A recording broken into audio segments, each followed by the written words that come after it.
Hi everybody, I'm Greg Marchand, author of Service Management Made Simple and president of Automotive Aftermarket Training, where we provide quality, affordable, technical, and management training to the automotive industry.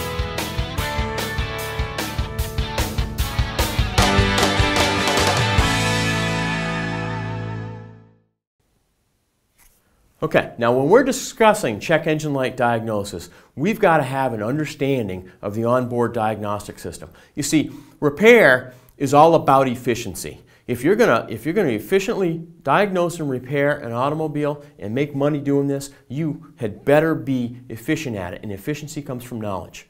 Okay? So I also like to, in the course of my check engine light diagnostics, use the automobile to help me. I've got one set of tools, but that car was designed to identify problems, right? So let's use it to our advantage. Let's use the onboard diagnostic system as part of our diagnostic procedure. Now, before we can do that, we've got to understand what it is. So I'm going to review that real quick, okay?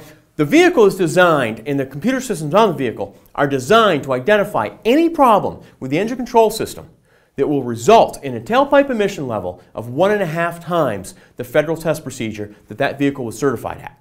So it basically sees, okay, something's wrong and this is going to result in a higher emission level than is allowable. I'm going to turn that check engine light on. All right, let's talk about what happens there. Now, it's got a series of tests that it's going to run. These tests are called monitors. Monitor. Nothing more than a test. Okay? It's a test the car is going to run. Now, when's it going to run the test? Well, it's going to run the test or the monitor when it sees certain conditions.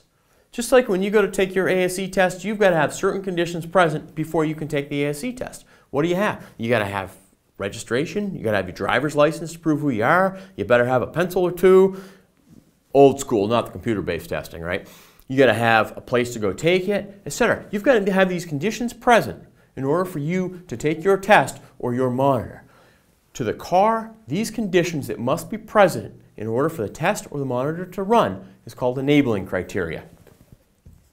So enabling criteria is nothing more than conditions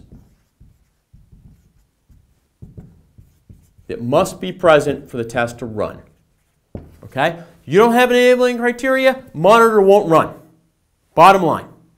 So if we're going to use the onboard diagnostic system to help us out, we better be sure to meet the enabling criteria. How do we know what it is? We go into the repair manual, we look up the DTC description from that code that you pulled, and we identify the enabling criteria for the monitor that set that DTC. Okay? Now, once we've met enabling criteria, there are going to be certain DTC detecting conditions that the computer, the engine control computer, or powertrain control module, or whatever you want to call it, is going to identify as a problem. You can find these conditions under the DTC description also. So before you go out on that test drive, you identify what your code is, what the enabling criteria for that code is, and what the DTC detecting conditions are.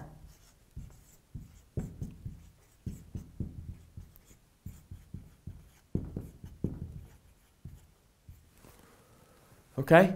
Use the vehicle to help with your diagnosis. Now, in our engine controls course, we're going to walk you through the entire process in an example of diagnosing a DTC by identifying the monitor, identifying the enabling criteria required to run that monitor, and identifying the DTC detecting conditions. So that while on your test drive, not only are you paying attention to what's going on, watching the scan tool, watching your DVOM, watching your oscilloscope, but the car's paying attention to what's going on.